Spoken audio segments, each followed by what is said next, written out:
السلام علیکم ورحمة الله وبرکاته. تاسو کولی شئ چې په دې مختصر ویډیو کې د بیت الله شریف سیل او زیارت وکړئ. په دې مختصر ویډیو کې به تاسو ته په بیت الله شریف کې مهم ځایونه په نښه کوم. راځئ چې تاسو ته زه مقام ابراهیم وښیم. مقام ابراهیم دا هغه ځای ته وایي چې په کوم ځای کې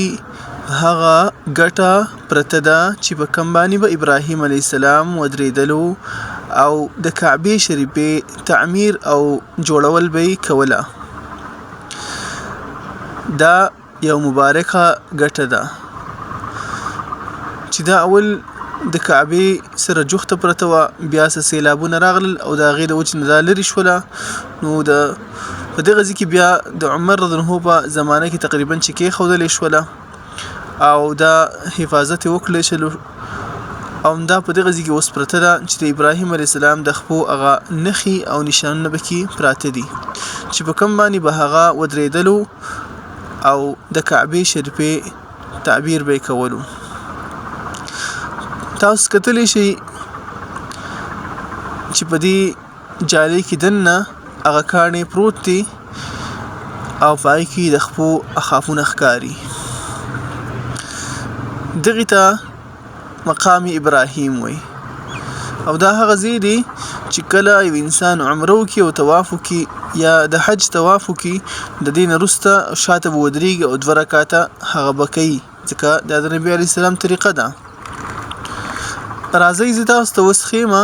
چې حجر اسود په کوم ځای کې دی او دا څه څیز دی. نو حجر اسود چې کوم دی دا د جنت نه راکوزکړی شوی یو کاڼی و چې دا په اول کې تک سپین و. تاسو کتلی شئ چې په دې سټیل په دې ځای کې حجر اسود دننه بند کړی شوی دی. دا هغه کاڼی و چې د جنت نه راکوزکړی شوی و او دا تک سپینو. په حدیث کې راځي چې دا د بني آدمو د انسانانو ګناهونو تک تور کړی دي او دا فاطمیینو یو ډله وه، هغوی تختولی او ټوکړې ټوکړې کړی و. بیا د هغې نه څه ټوکړې چې کوم دی هغه راواپس کړې شولې او په دې دننه ځای کې ولګېدلې او په دې کې هغه ښکاري. دغې ته حجر اسود وایي چې دا یو مبارک کاڼی دی او د دې ځای به انسان د طواف شروع کوي. کعبه به خپل ګز طرف ته راولي او بیا به طواف شروع کوي. د طواف ابتدا که په عمره کې او که په حج کې وي، تاسو د دغې حجر اسود د خوا نه او د دغې ګوټ نه کولی شئ. دا چې تاسو ته ښکاري دې ته وایي حطیم ورته وایي، حجر اسماعیل ورته هم وایي او حتیم ورته هم وایي. دا د سی په شکل کې او دا ګول دا بنیادونه او دا چاردیوالي شان چې تاسو ته ښکاري دې ته حتیم وایي او د حجر اسماعیل وایي او دا د کعبې دننۍ حصه ده. یعنې دا چې کله یو انسان طواف کوي نو په دې کې به دننه طواف نه کوي، ځکه دا د کعبې یو برخه ده، د دې نه بهر به تاویږي او دا ځکه بار پاتې کړی شوي ده چې کله نبي علیه السلام د مکې د قریشو د جاهلیت په وخت کې مال راغونډ کړی و، هغه مال کم شو او دوی ویلو چې موږ به د پاک مالونو نه د دې تعمیر کوو. نو په دغه طرز باندې جوړه کړله.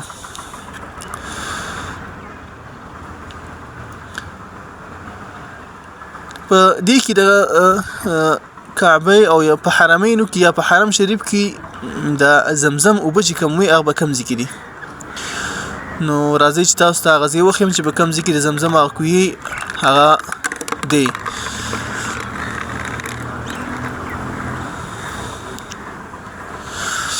هغه هم تاسو ته په هغه ځای کې کتلی شئ چې په کوم ځای کې د مقام ابراهیم دی او د مقام ابراهیم نه شاته چې لاړ شي هغه دیواله پورې کوم ځای کې چې پړوي ښکاریږي نو په دغه ځای کې د زمزم کوهي هغه نشان به تاسو ښکاریږي په دغه ځای کې د زمزم کوهي چې دغه د صفا او مروه اړخ دی په دغه ځایونو کې